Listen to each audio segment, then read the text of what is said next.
is a wonderful and very unusual awareness of the wider world that I think already gives you something that you can count on for the future, that you've been part of that. Second, you've taken a collective decision, which I really appreciate, which is that this was a vote of a collectivity. I like that even more. Some people like it less, but I like that even more than just individual students volunteering to do something.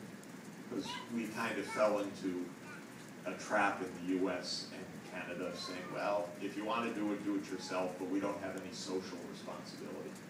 And I think the world's very dangerous if we leave politics aside and believe that everything is just pure volunteerism, because the world can't work purely on a voluntary basis, though volunteerism can help.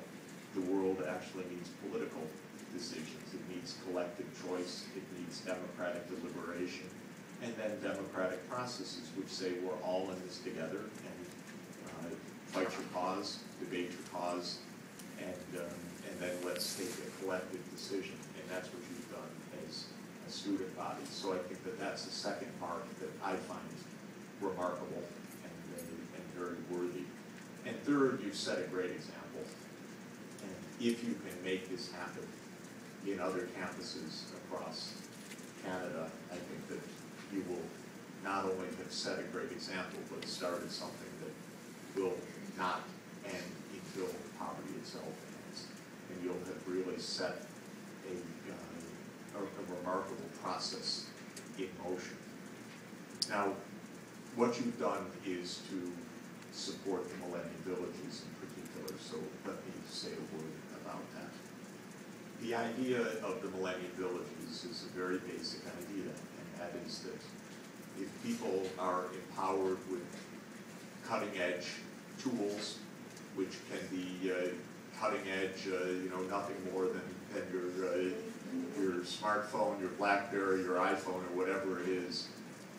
If they have high-yield seeds, so another beautiful tool, if I could put it that way, great biology, all embodied in a little seed that's going to grow enough grain for the family to eat or for the community to make an income. Or if they have a rapid diagnostic test available, little plastic strip that now diagnoses malaria within 3 minutes, and thereby makes possible treatment of this disease in a community, in a hut, by a community health worker. If communities have these basic tools, they can stand up and get on their way. And that's the idea of the Millennium Villages. The idea is that we have enough that with a little bit of help, the trap of poverty can be unlocked. And we now have about 600,000 people living in Millennium Villages across Africa. And there's a very long waiting list of countries that, and prime ministers and presidents and villagers and parliamentarians who are writing to me every day, please, we want to be part of this. Because they see in their neighboring village or they see in the neighboring district something remarkable is happening. More food's being grown than ever before. The clinic is working. Malaria deaths are coming down.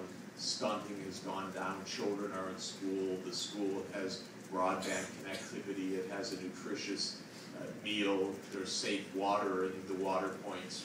Whatever it is, people see, hey, life is changing and we can do the same thing. Can we be part of this?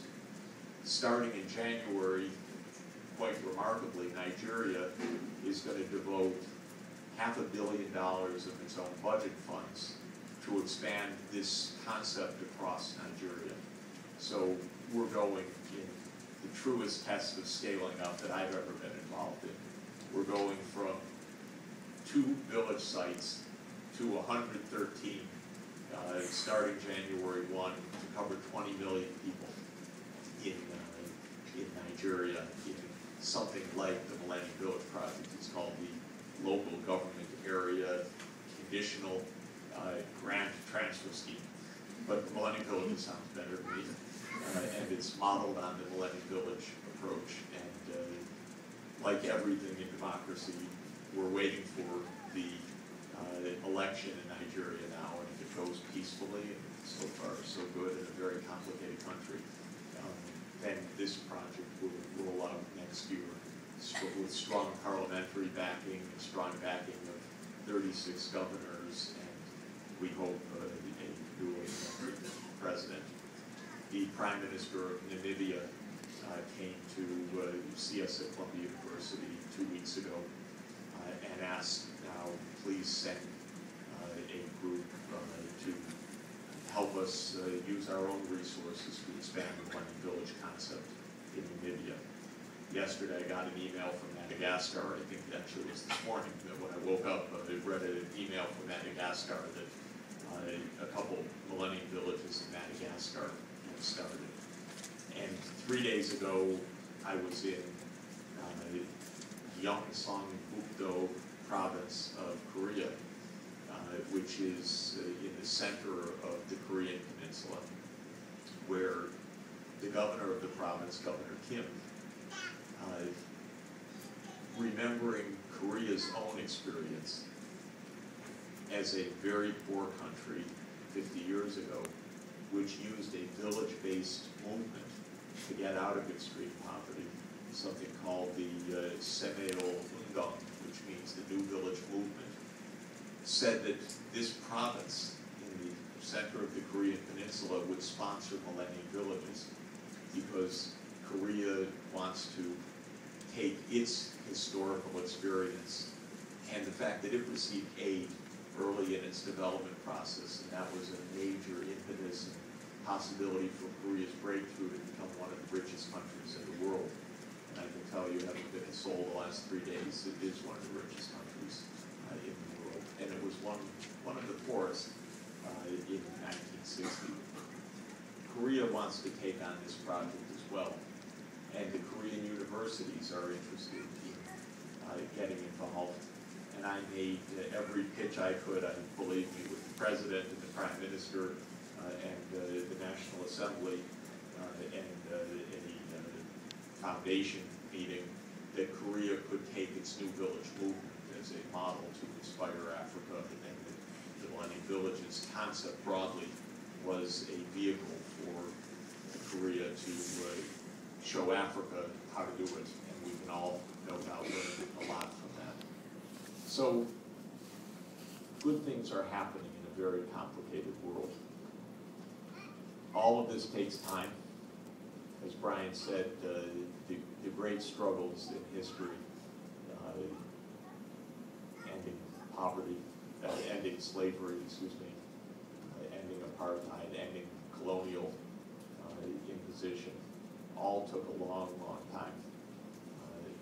Gandhi didn't give a speech or march to the sea and it was all over. It was decades, and when Wilberforce and others fought slavery, they started in the 1770s, and it was only in the 1830s that slavery was finally eliminated from the British Empire. It was 60 years of hard work. Of course, they didn't have Facebook. They didn't have social networking. They couldn't have the 100,000 friends, in that case the Quaker Friends, to end slavery. You can do it a lot faster. Everything goes faster now. The tools are better.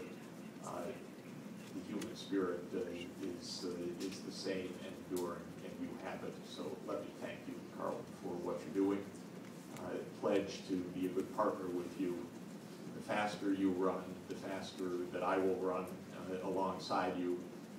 We want to make sure that anything that's happening in the villages or in African politics is compatible with the inspiration and the work that you're putting in, and that's my pledge to you. So let me take the opportunity to thank you, and I want to thank Carleton, who was formally to be part of today's conversation.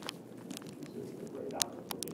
But let me pause here and open it up for discussion. So thank you.